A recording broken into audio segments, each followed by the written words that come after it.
শুরুতে আমরা নজর রাখবো শিয়ালদা দক্ষিণ শাখার দিকে। সেখানে রেল অবরোধ, দক্ষিণ বারাসাত স্টেশনে রেল অবরোধ করেছেন নিত্যযাত্রীদের একাংশ। মহিলা কামরা বাড়ানোই সমস্যা বলে দাবি বিক্ষোভকারীদের।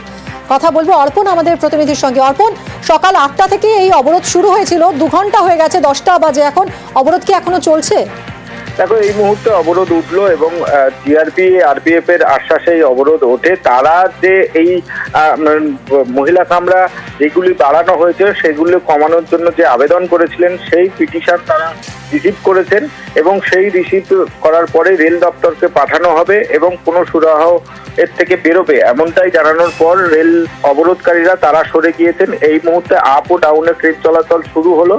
তবে দীর্ঘ সময় ট্রেন বন্ধ থাকার কারণেই বিভিন্ন যে স্টেশনগুলো রয়েছে শিয়ালদা ও দক্ষিণ শাখার নামখানা লাইনে, সেখানে একাধিক লোকাল দাঁড়িয়ে পড়েছে। তুমি জানবে যে ব্যস্ত এই রুটে যারা সুন্দরবনের বিস্তীর্ণ এলাকা এবং নামখানা পাথর প্রতিমা থেকে যারা যান, তারা কলকাতায় কাজের উদ্দেশ্যে যান, তারা আটকে পড়েছেন এবং তারা কাজে যেতে পারছেন না। এখনো পর্যন্ত আপ এবং ডাউনে ট্রেন চলাচল শুরু হলেও কিন্তু এই ট্রেন চলাচল স্বাভাবিক হতে আরো বেশ কিছুটা সময় লাগবে।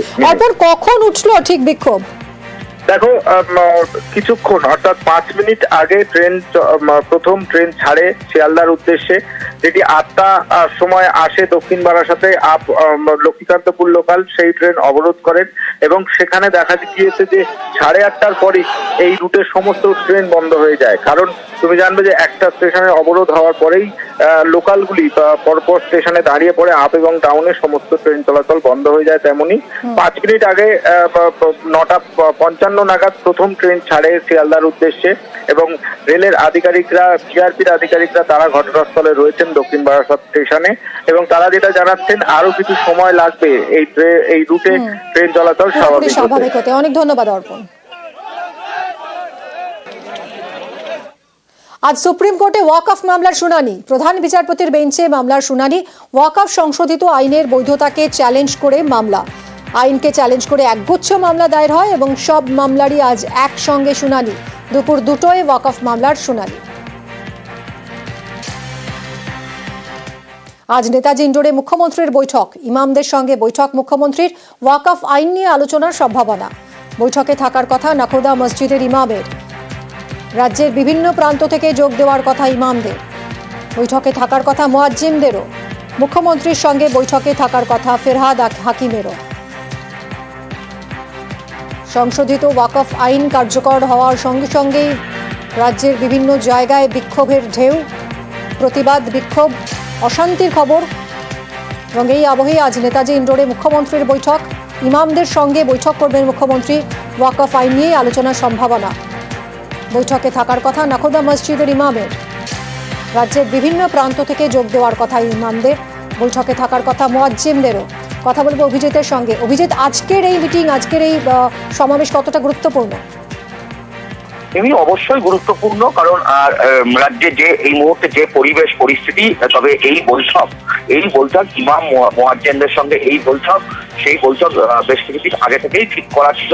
তবে তারপরে রাজ্যের সাম্প্রতিককালের যে পরিস্থিতি সৃষ্টি হয়েছে, সেই পরিস্থিতির হিসাবে আজকের বৈঠক অত্যন্ত গুরুত্বপূর্ণ এবং মুখ্যমন্ত্রী মমতা বন্দ্যোপাধ্যায় সেখানে কি বার্তা দেন সেদিকে অবশ্যই প্রত্যেকের নজর থাকছে। এবং ইমাম মুয়াজ্জিনদের যে রাজ্য সরকারের যে ভূমিকা, সেই ভূমিকার দিক থেকে বলা যেতে পারে যে আজকের এই বৈঠক অত্যন্ত গুরুত্বপূর্ণ এবং এই বৈঠকের দিক থেকে আজকে ইমাম মুয়াজ্জিনরাও তাকিয়ে আছেন যে মুখ্যমন্ত্রী মমতা বন্দ্যোপাধ্যায় কি বার্তা দেন। সেটাই এখন দেখার। অনেক ধন্যবাদ অভিজিৎ।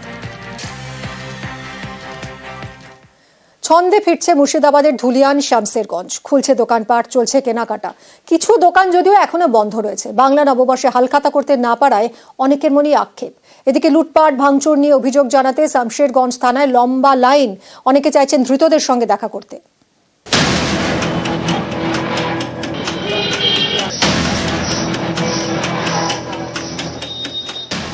ধীরে ধীরে স্বাভাবিক হচ্ছে মুর্শিদাবাদের ধুলিয়ান শামশেরগঞ্জ।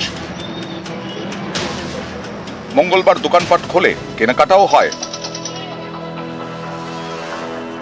শামশেরগঞ্জের ডাকবাংলো মোড়, শিব মন্দির বাজারে চেনা ছবি। ধুলিয়ানও এদিন অনেকটাই স্বাভাবিক। দোকানপাট খোলে, বাজারের সামনে পুলিশি পাহারা, যারা ভরসা যোগাচ্ছে স্থানীয়দের। পরিস্থিতি ঠিক আছে এখন, আর কোনো অসুবিধা নাই, এখন সব নর্মাল হয়ে গেছে। কোনো ভয় ভীতি কিছু এখন কোনো ভয় নাই। শামশেরগঞ্জের কোথাও কোথাও এখনো দোকান বন্ধ। এই সব এলাকায় মাইকিং করে পুলিশ। নববর্ষের দিনে হালখাতা করতে না পারায় অনেকের মনে আক্ষেপ। পয়লা বৈশাখে আমরা সুস্থ হয়ে যে পুজো পার্বণ করবো তার কোনো দেখতে পাচ্ছি না।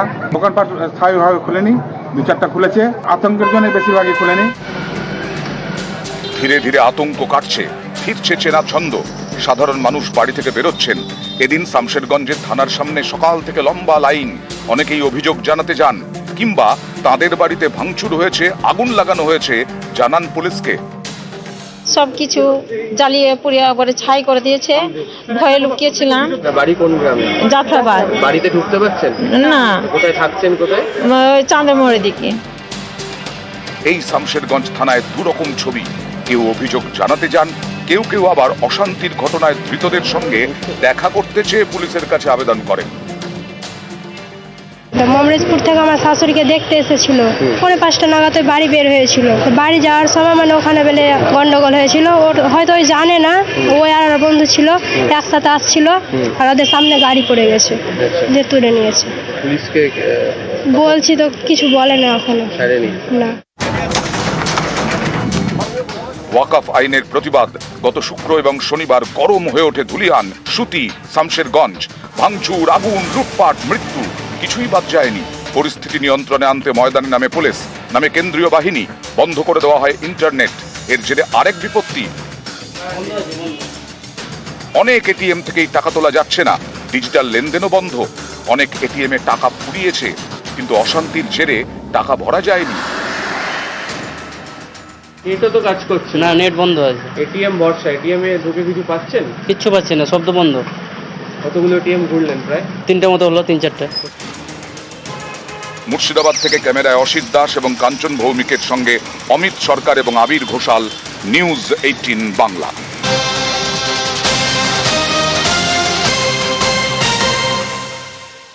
ওয়াকফ আইনের প্রতিবাদে সোমবার ভাঙড়ে দফায় দফায় বিক্ষোভ হয়, উত্তেজনা ছড়ায়। পুলিশের গাড়িতে ভাঙচুর করে আগুন ধরিয়ে দেওয়া হয়, হামলা চালানো হয় পুলিশের উপর, এবং এই হামলার ঘটনায় আরও গ্রেফতার করা হয়েছে। 12 জন পুলিশ কর্মী আহত হয়েছিলেন, এবং এই ভাঙড়ে অশান্তিতে ধরপাকড় চলছে। পুলিশের উপর হামলা, গাড়িতে আগুনের ঘটনায় গ্রেফতার বেড়ে 17। কথা বলবো সান্নিকের সঙ্গে। সান্নিক, দেখো, একেবারেই গতকাল আমরা দেখেছিলাম গত পরশু রাতের মধ্যেই 9 জনকে গ্রেফতার করা হয়েছিল ভাঙড় ডিভিশনের 2টি থানার তরফে।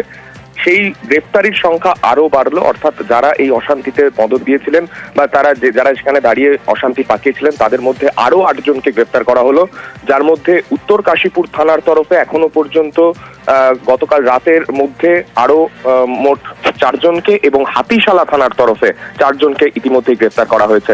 টোটাল 8 জনকে গতকাল গ্রেফতার করা হয়েছে এবং তার আগের দিন 9 জনকে ইতিমধ্যেই আদালতে পেশ করা হয়ে গিয়েছে। অর্থাৎ এই গোটা অশান্তির ঘটনায় এখনো পর্যন্ত ভাঙড় ডিভিশনের তরফে মোট 17 জনকে গ্রেফতার করা হলো। কি বা কোন কারণে তারা সেদিন অশান্তি পাকিয়েছিলেন, সরকারি সম্পত্তি কেন ধ্বংস করেছিলেন, এই সমস্ত বিষয়ের পেছনে কোনো বৃহত্তর পরিকল্পনা ছিল কিনা, সেই সমস্ত বিষয় কিন্তু তদন্ত করে দেখছে পুলিশ। মিনি, ধন্যবাদ সান্নিক।